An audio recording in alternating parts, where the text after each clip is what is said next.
in the egg. So this is important. So sperm does not have any cytoplasm, but all the material that is required for the start of the development and early development, that means early growth, whatever is going to grow, right? So growth is present in the egg. Now egg is also called ovum. So technically we will call it ovum, okay? And the developing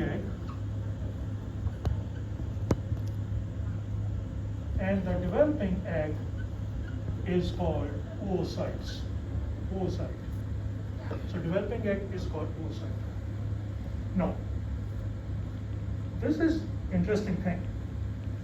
At the time of fertilization, so we have different type of animals, right? We have mammals, we have fishes, all those things. At the time of development, at the time of fertilization, different species have egg in different stages. For example, we will talk about these stages in the coming lecture, right? So I want to ask you one thing. Do you know meiosis? All of you know meiosis. So meiosis occurs only in germline cells. In the meiosis, we get a haploid cell, right? So germline cells are diploid, but they divide by meiosis to give haploid ovum or haploid sperm. So you can think of what is fertilization. In fertilization, you will see that fertilization, you should have an ovum and an sperm, right? These two should come together and combine to give you a 2N zygote. This is the normal thing, right? Two haploid gametes combine together to give a diploid zygote. But what happened at the time of fertilization? Look here. All those animals, roundworm, mesozoon, polychaete, worm, so many things. In these, when the sperm enter in the egg has not even started meiosis. It is still a diploid egg, right? So it means sperm will enter in the egg, and then the meiosis will start. Now, in some cases, for example, nematode, mollusk, it's in first metaphase. Still the meiosis has just started. So meiosis has two cycles, right? First cycle, which is a reductional division, second cycle, which is translational division. We know about those things from our cell biology and genetics classes, right? And then in most of the mammal, in human, when the sperm enter, this is still in second meiotic metaphase. So first cycle has done. So in mammals, so we will basically talk about sea urchin in this class, because sea urchin is the easiest thing to understand. Then we will go to mammals, and then we will also talk about amphibian, because many studies have been done in amphibians, right? So we'll cover these things here and ultimately understand how we do it, right? In mammals, what happened at the time of fertilization? At the time of fertilization, we still have oocyte. That means still developing. It has not completely formed the egg. The oocyte is in second meiotic metaphase. In the second meiotic metaphase, it still has not become the ovum, right?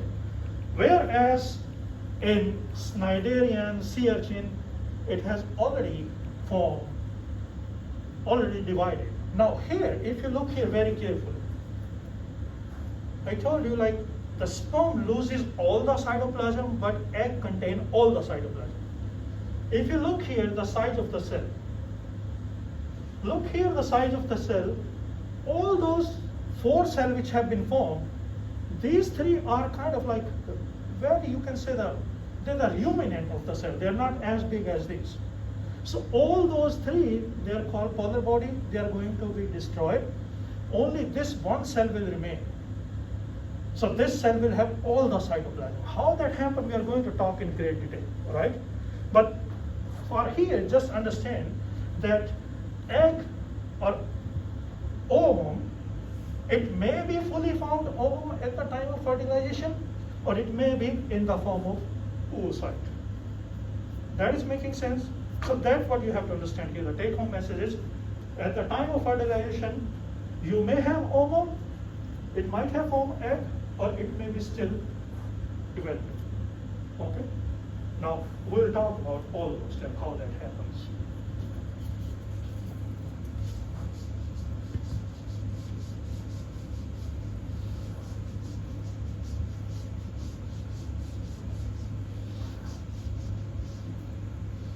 Okay.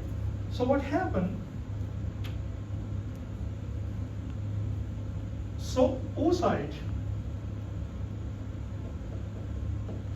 So when we are coming here from oocyte, so we have to find out first the oocyte, what is happening here. So oocyte, what it does, it actually conserves all the cytoplasmic material.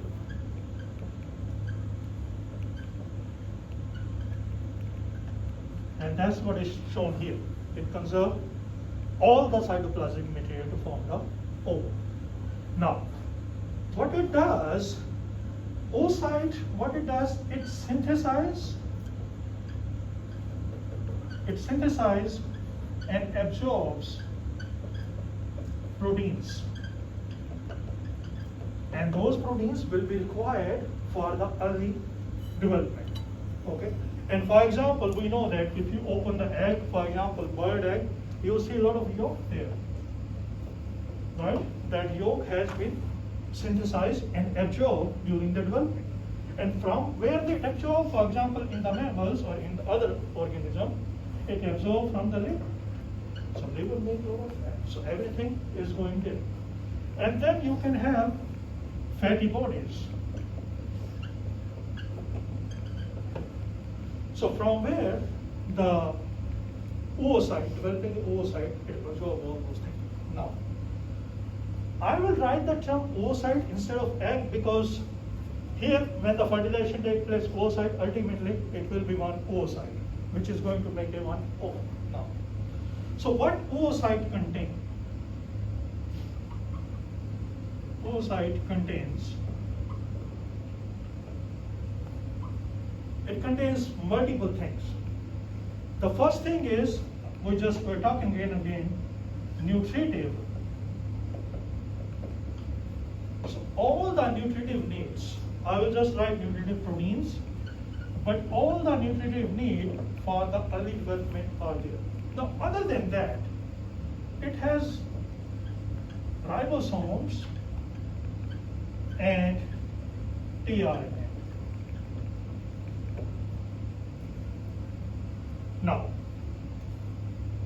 so the oocytes, or oocyte, developing oocyte, or developing ovum, have a special mechanism.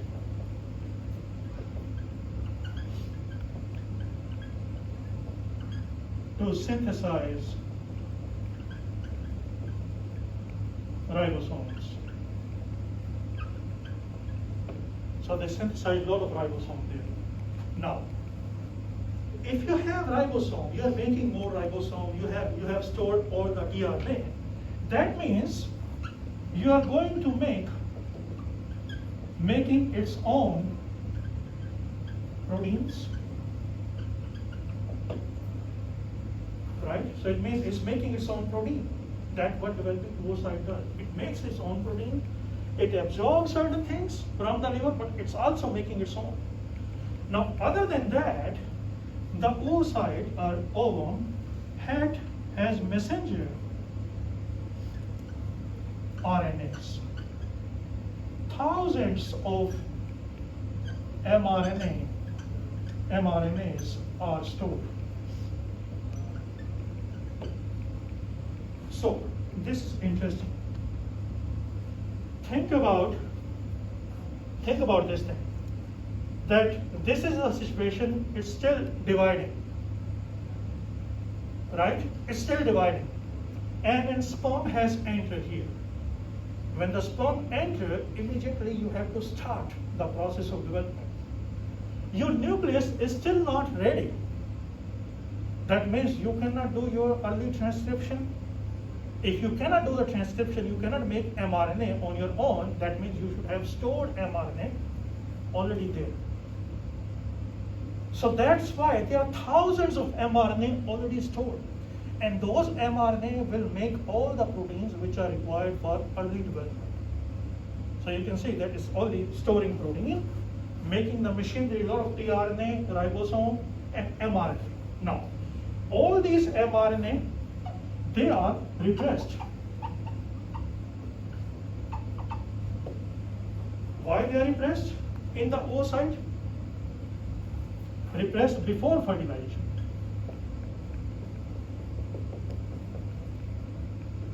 They are all repressed before fertilization. But they are activated at fertilization. So when this is developing, that means when it is storing the mRNA, you don't want that mRNA to make protein because that protein is not required at that time. That protein will be required at the time of fertilization or immediately after fertilization. So that's why the most of the messenger RNA which it has, they are all repressed. So they cannot be used to make protein. But once fertilization occurs, that repression goes away and it starts making proteins. That is making sense so far? Now, the fourth thing what it has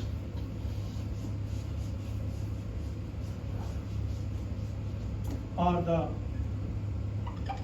morphogenic factors. Morphogenic factors. Morphogenic factors are molecules required for differentiation. Differentiation means you just think about this was just a cell, but this cell is going to divide to give you so many type of body parts, so many different cell types.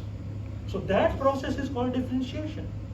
So the oocyte or the ovum, it has those morphogenic factors, and those morphogenic factors, they are all not, for example, this is morphogenic factor A, this is B. They will not at the same time, same place. They will be differentiated because you know that this, for example, this part is going to become the head, this part of the cell. This part is going to become, for example, the posterior part of the body. So it means morphogenic factor A, which is required for head formation, will be on this side of the egg.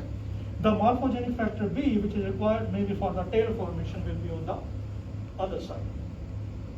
So the ovum has morphogenic factor. Those are differentiation factor. They are distributed differently. They are not at the same place in the oocyte. So far it is okay, everyone is okay with that. And then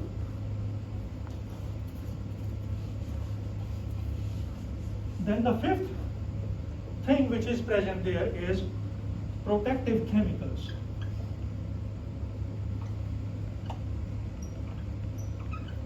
There are protective chemicals. Think about that egg is going to divide like crazy. You can have that egg, for example, in human development take place inside the body, but for fishes and all things, it's all in the ocean, right? So it means you should have some what we call UV filters, some chemicals that act as UV filters. And then you can have many DNA repair enzymes. Now, all these things are present where? In the nucleus or in the cytoplasm?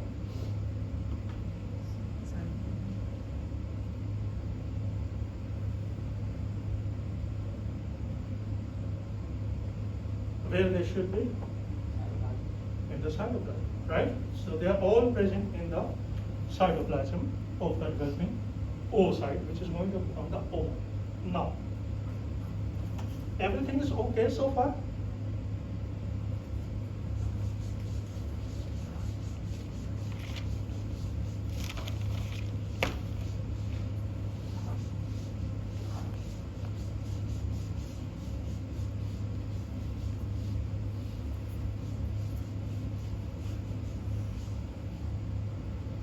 Okay. So then, if you have the egg, let's talk about nucleus a little bit. From here, it is clear, depending upon the species, the nucleus can be in different stages, right?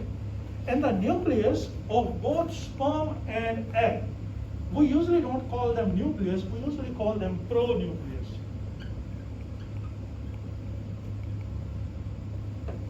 Pronucleus. Now, in the sperm we said chromatin is highly compressed and condensed, right? But here it is not the case. It's loose chromatin. Now, in some cases, the nucleus can be haploid. In some cases, it can be still diploid. Remember, at the time of fertilization, it can be some cases diploid, some cases it can be haploid, depending upon which stage, which species we are talking about. Okay? And then, then let's talk about the egg cell.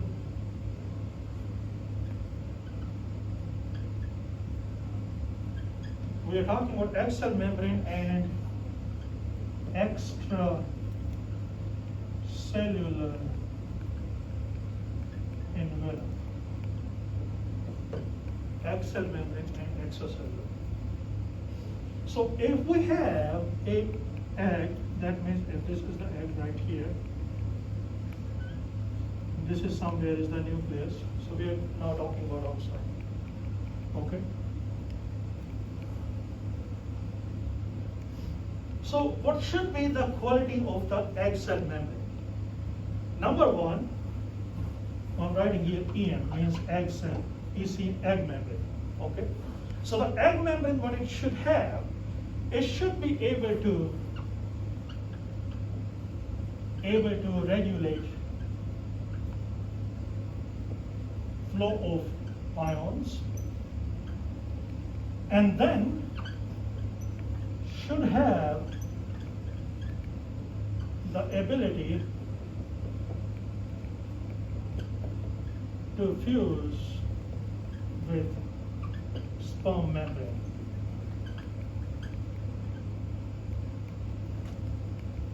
Should have two abilities, and all the oocytes or their membrane is like that. Okay. Now what happens? These eggs, what they do, they secrete out from here, they secrete out like this. They secrete out a fibrous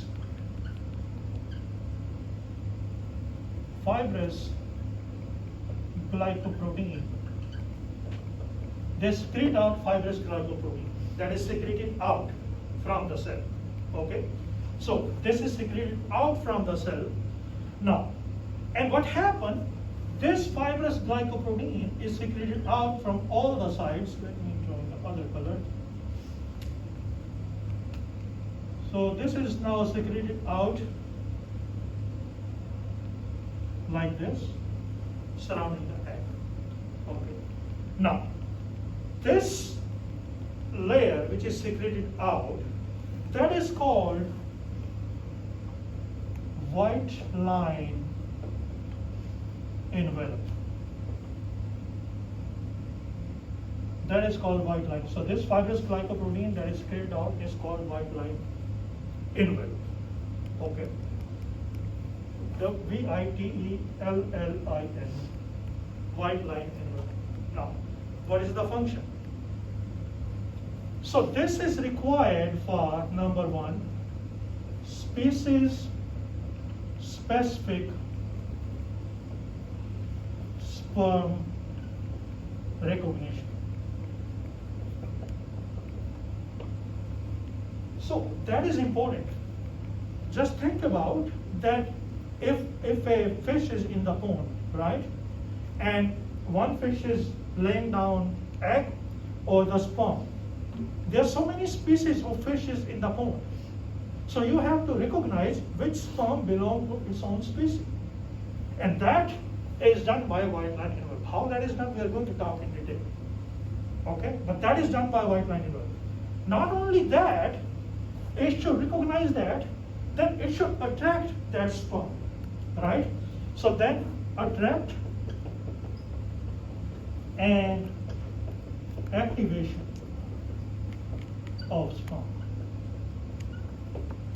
These two things are done by this white line envelope that is secreted fibrous glycoprotein. Okay? Now, this glycoprotein, it is secreted, but it should stay intact, attached to the egg, right? So then there are certain, what we call as, there are certain posts like this. So these are glycoprotein posts. What they do, they help this white line envelope to remain attached to the egg membrane. That is so far okay? Okay, then what happens? Then this part of the, so this is now the cytoplasm of the egg. Okay? Now this part of the cytoplasm, for example, this, let me do another color.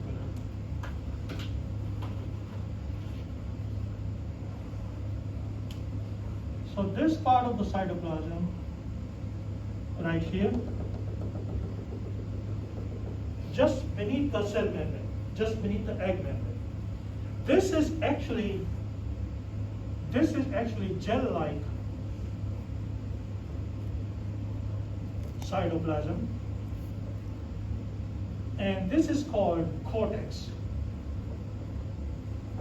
So this gel-like cytoplasm is called cortex. And what it has many things there under this. So one of these things, what it has are, what it has is kind of this. This is actually the same thing which was in the sperm between acrosome and the nucleus. So this is globular actin.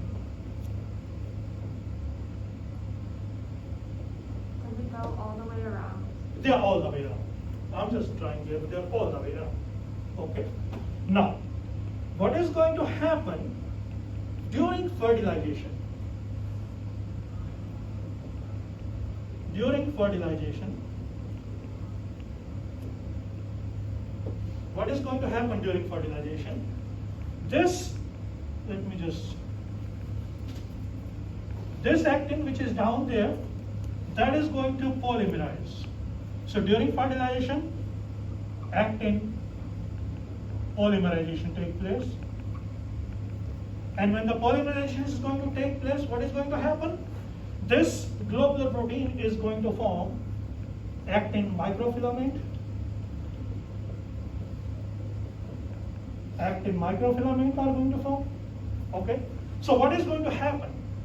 When that is going to happen, this is going to push this membrane up. Okay?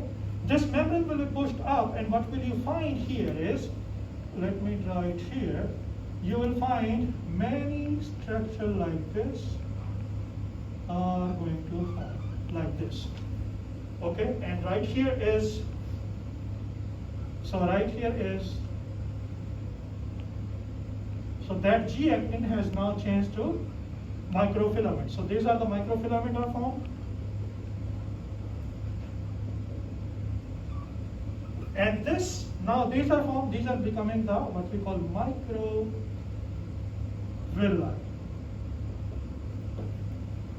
Okay, so membrane then form microvilli. That is making sense? Yes? Okay, now what is the function of these microvilli?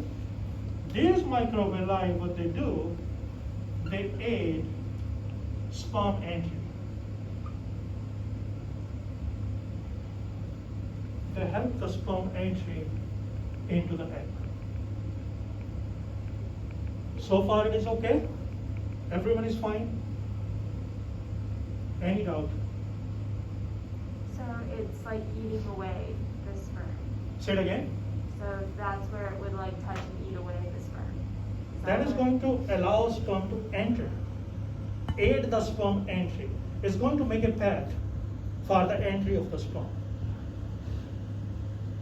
So these microvilli are formed, right? These microvilli will, what they will do, they will aid the sperm entry into ovum. So they will help the sperm to enter in the ovum. So far, okay? Any other question? Yeah. So it's activated whenever the sperm. Whenever sperm just at the time of fertilization. So fertilization is not just entry. Fertilization is when it comes attached. It's a process, right? So sperm come first attached, first white. We said this white line envelope help gluconize. So once it gluconized, that means attracted. That means fertilization process has been, right? So once that start, this G actin change into microfilament, and then that form microvilli, and those microvilli are going to aid the entry of sperm into the ovum.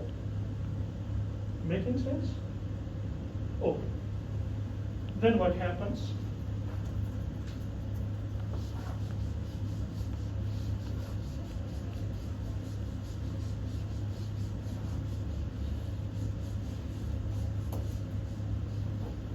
So, right here in the area of the cortex, still we are in the cortex, okay? In the cortex, just beneath the egg membrane, now this is throughout. I'm just drawing on one side, right? These things are throughout. So right here, there are certain vesicles like this. Okay. These are called cortical granules. These are called cortical granules. So what are cortical granules? Cortical granules are membrane-bound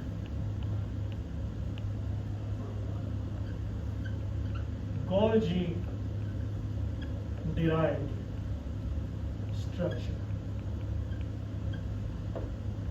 They are membrane-bound Golgi-derived structure, and for example, in the sea urchin egg, they have a huge number. In sea urchin egg itself, there are almost 15,000 cortical granules present there. So 50,000 cortical granules are present in the sea urchin egg. So they are throughout. So what they do, what they have in them digestive enzymes. That's the first thing they have in there. Then other than that, they do have mucopolysaccharides.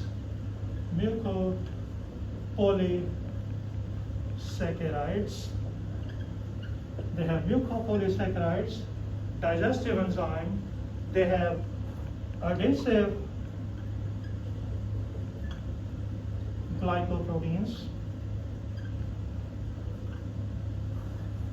And then they have haline proteins.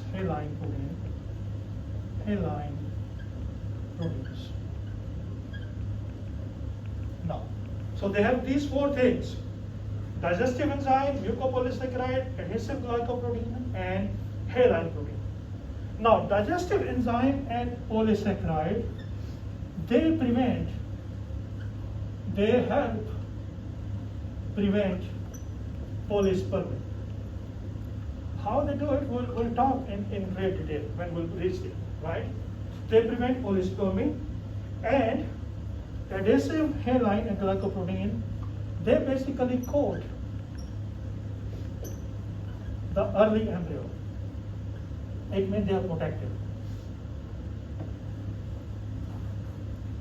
So what we are saying that in nutshell, we are saying that, hey, the egg has a lot of cytoplasm in it, right? Compared to sperm, sperm is totally devoid of any cytoplasm. It means the size of the egg should be really bigger than the sperm. On a scale, the volume or the size or volume of sea urchin egg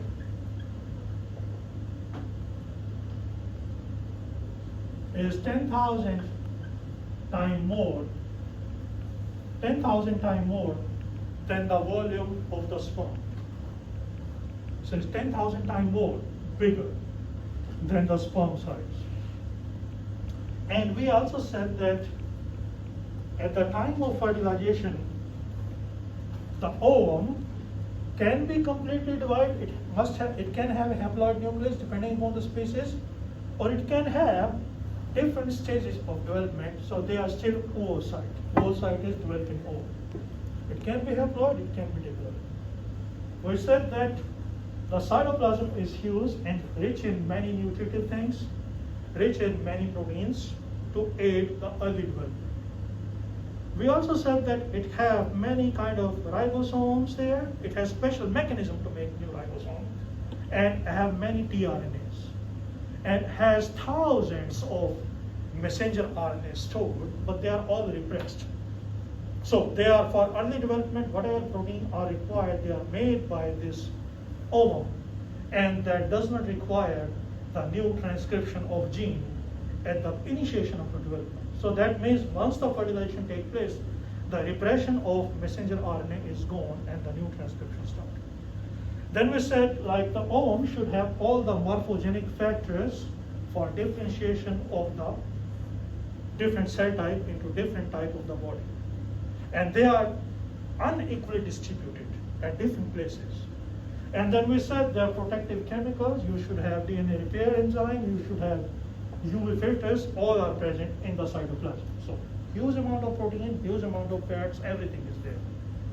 And then we said that when the egg membrane should be very specialized. It should be able to transport the ions, and it should be able to recognize the sperm and able to fuse with the sperm membrane. And then we said outside the egg secretes certain glycoproteins. Those secreted glycoproteins are fibrous glycoproteins, and they surround the egg and make it envelop around the egg, and that envelope is called white line envelope. And that white line envelope is required for species-specific sperm recognition, and that is also required for attraction and activation of the sperm.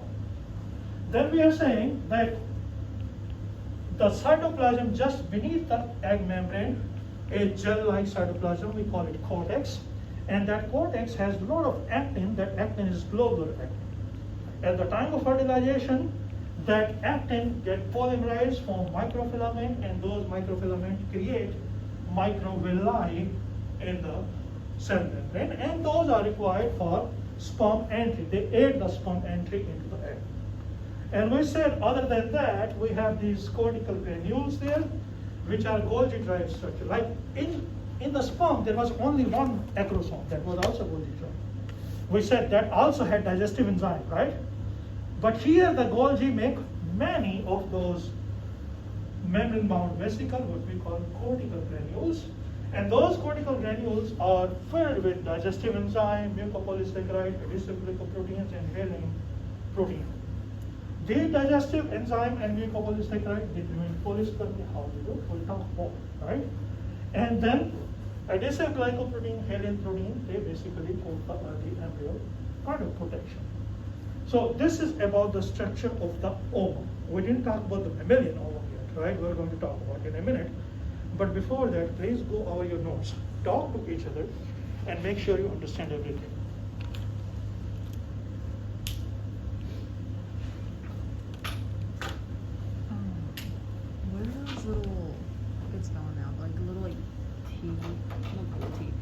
holds the vitamin envelope? Oh, it's Did he say post? Glycoprotein post? yeah, Okay. yeah, glycoprotein.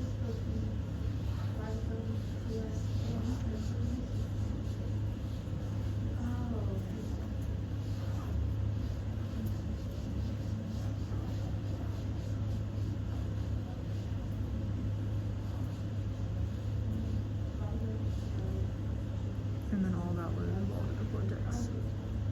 Yes. Minus the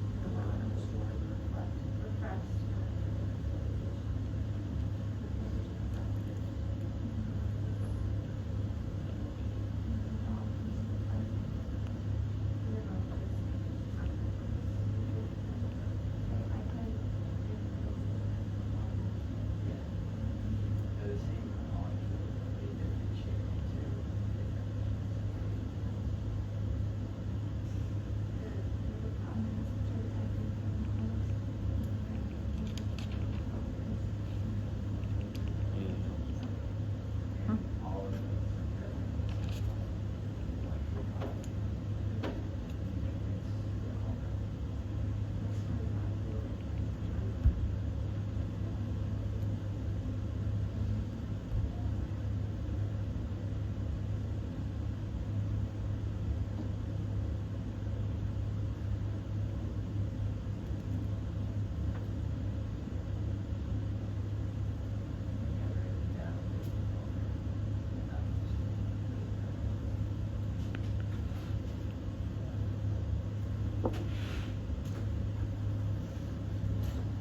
Okay. Everything is clear? Yes. Any doubt? No. No. You're okay? Any question, any doubt so far? No? Everything's okay? Rachel, any question? Okay. Now, so how the mammalian egg differs? We know that now we're talking about mammalian egg. Should call it oocyte because still developing, right? It still not has completely developed. So everything is same. It has same kind of protection. It has same kind of cortical granule. It has, everything is same. That's what we just talked about the sea urchin. Generalized egg we provided that there. The difference is the nucleus, you should remember, is in second meiotic metaphase.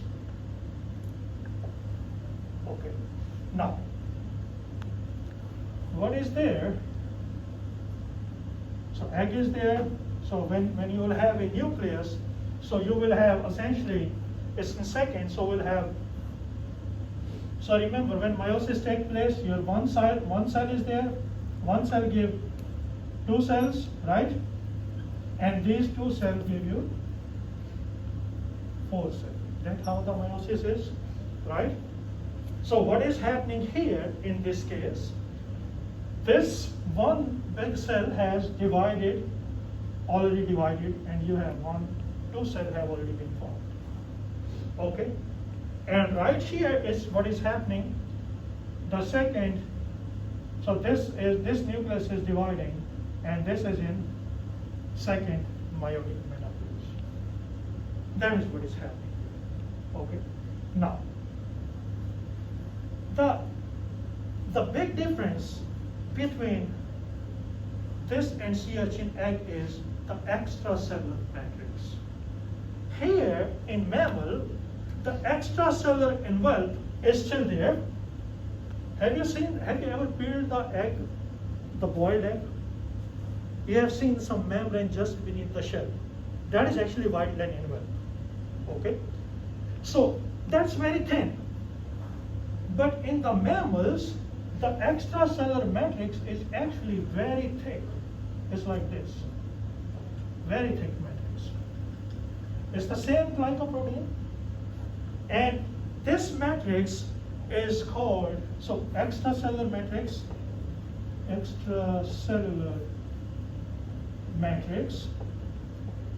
is thick, is very thick.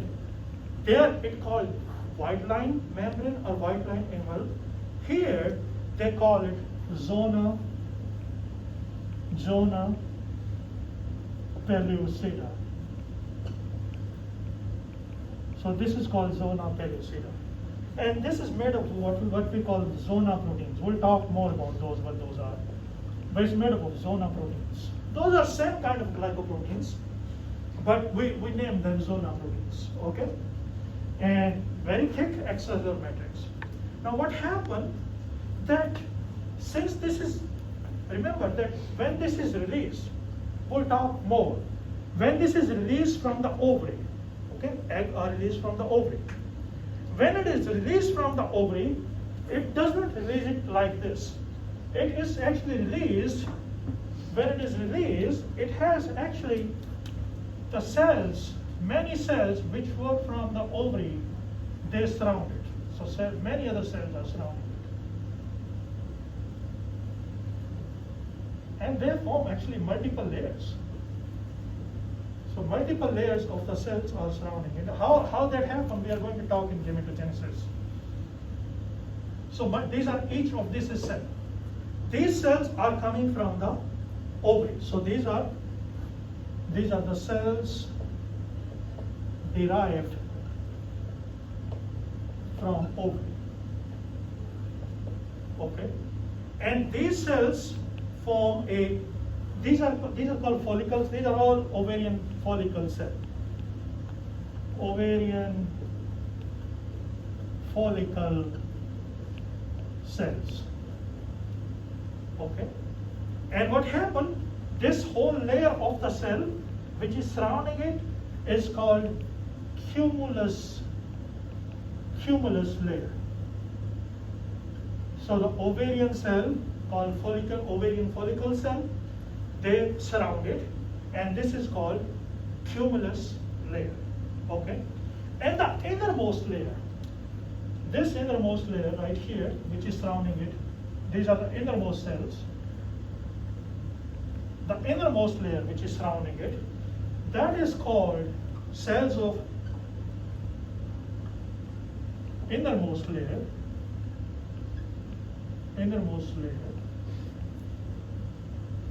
Those cells are called corona radiata.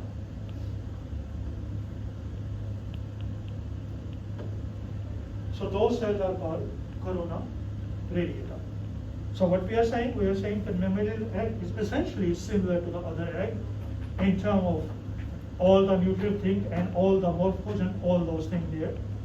The only difference is it has a very thick extracellular matrix, and that thick extracellular matrix is called zona pellucida, and it is made up of the glycoproteins.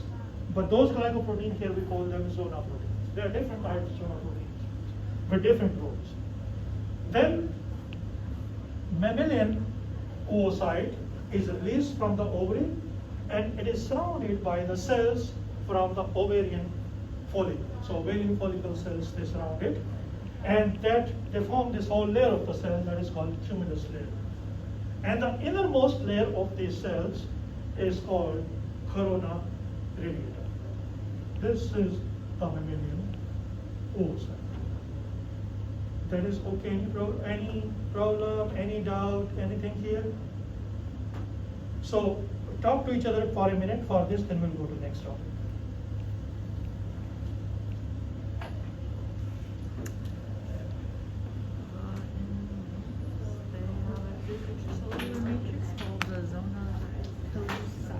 Yeah. And then you have the ovarian follicle cells, and the closest are the corona radiata, and the farthest is the cumulus layer. And then second one down.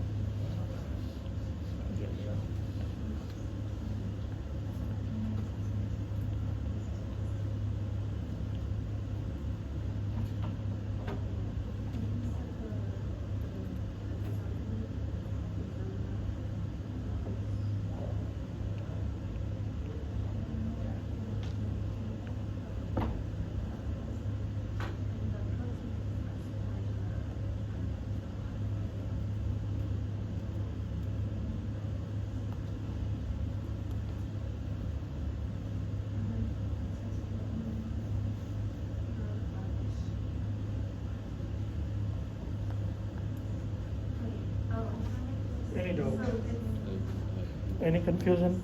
So you're clear about differences between Yes. mammalian and the generalized egg, which I told. That was basically a sea urchin egg, which I explained earlier. So do they just have just the vitelline envelope then? Say it again. They just have the vitelline envelope in non-mammals, and then just nothing else, no other cells.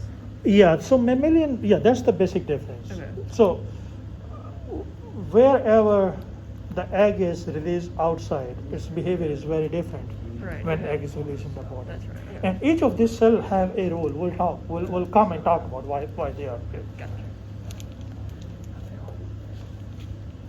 Confusion? The cumulus layer is always present around the. Yeah, always. These are always present.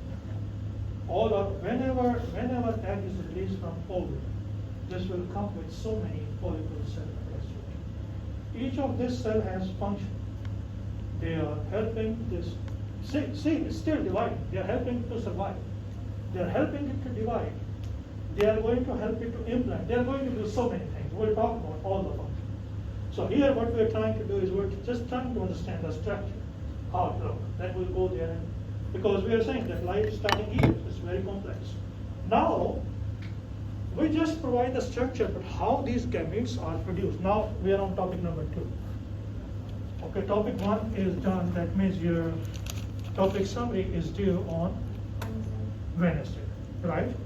Handwritten topic summary, handwritten drawings of everything.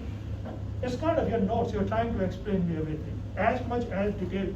I should not say summary. I used to call it essay actually in the beginning. I might bring maybe something in the lab tomorrow from previous student how they have done, if I can find out. But you'll find out how elaborate they are. And that I'll bring that tomorrow in the lab, so you can see how they were writing those, right? So it's kind of like an idea of how to prepare, and that is also going to prepare for this class. Okay. Now we are on the second topic, what we call gametogenesis. Gametogenesis is essentially differentiation of germ cells, and these germ cells, actually we call them primordial germ cells. PGC, we'll call them PGCs, primordial germ cell, and their differentiation of germ cell called primordial germ cell into gametes. And gametes either sperm or egg. Now, these primordial germ cells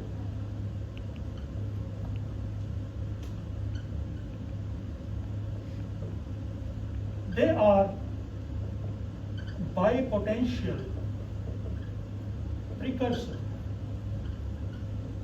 They are bipotential precursors of gametes.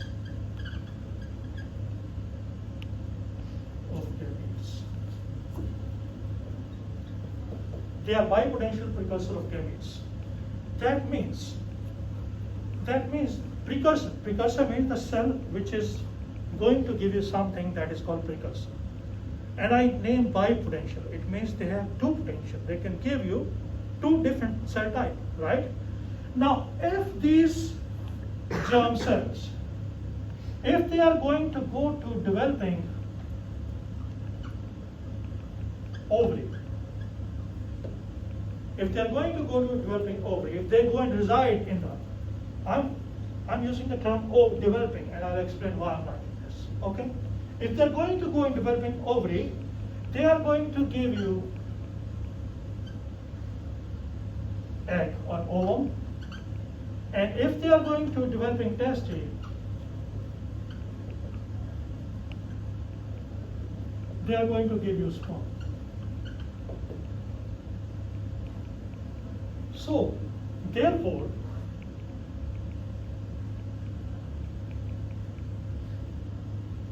it's not that they are primordial germ cell. It's where they reside, where they are going to go. That is going to change the fate, right? So they can become ovum if you put them in the developing ovary. They can become sperm if you put them in the testes. Therefore, environment is critical. In which environment they are living, that is going to change the fate. So the fate of PGC, primordial germ cells, they depend upon the environment in which they are going to go. Now, this is really amazing thing. Just think about that adult body that perishes, right? But the cells from the gamete of those adult body, they start a new life. And that new life again perishes, again the gamete, they start a new life. It's amazing, right?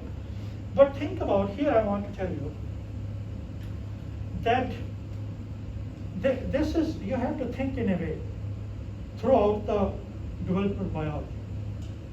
When I'm talking about development of one thing, it does not mean that other things are not developing, right? So everything is developing simultaneously. We are just picking the parts. And when we are picking the part, you have to always think that other things are also being formed and they are going to influence the other developing thing. So we have to think like that. So if you think just one thing at one time, it will be very difficult to understand. You have to think the holistic way. Everything is developing, and then I'll talk about from developing X comes Y, Y comes Z, like that, right? So then what happens? Here what is happening? I just gave that statement. I said adult body perishes, but the gametes producing cell, they survive, they give new life. But why it is so? What happened to those cells? So that means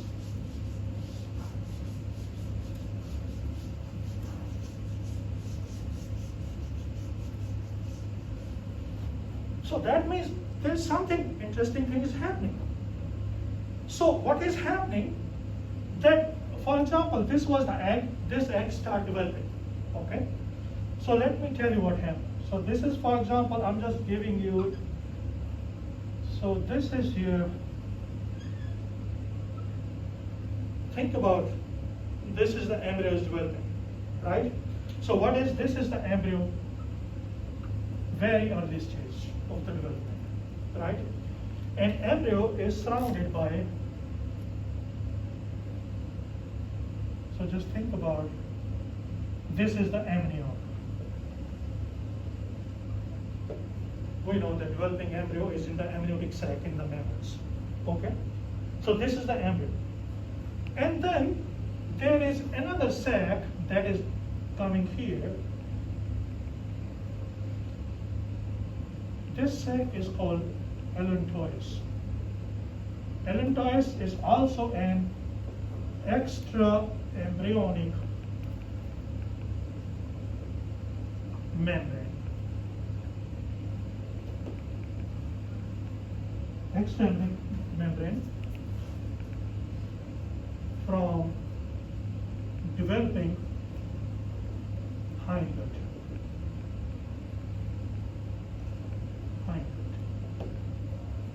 Now, this is interesting. So this whole embryo is being developed.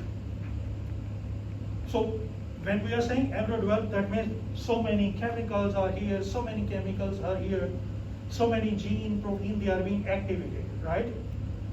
But the cell which are going to become the primordial germ cell, which are going, we are saying they are going to go to the gonad and start the new life.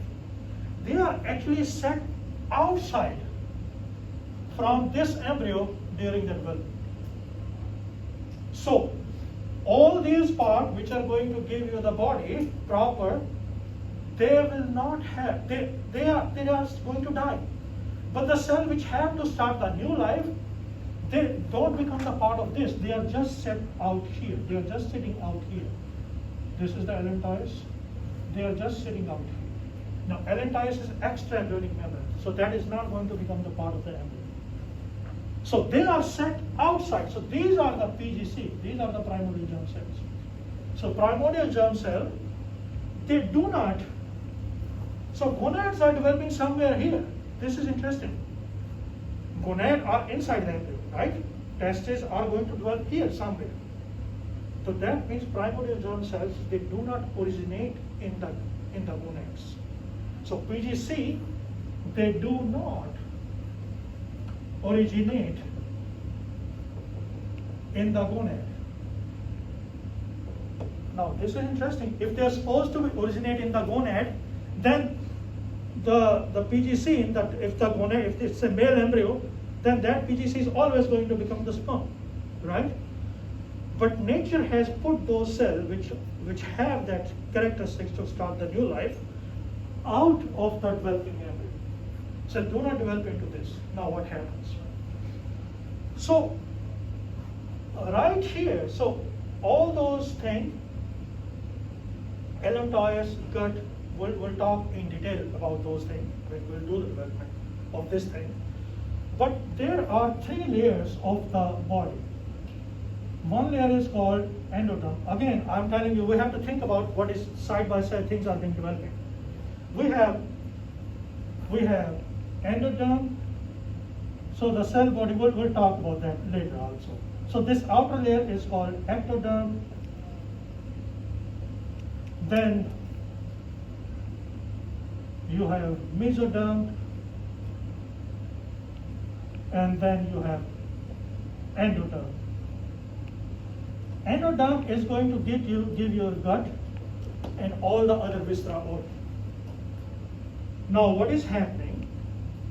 That these cells which are going to become the primordial germ cell, they are set aside outside of the developing body. What they are going to happen? These cells will move, so PGC will start from here once they are formed. How they are formed, I'll explain. Once they are formed, once these cells here become the primordial germ cell, they will move into endoderm. Remember, I said endoderm is going to make you the gut, right? So PGC move to endoderm, and by the time they will move to endoderm, this endoderm will become hindgut.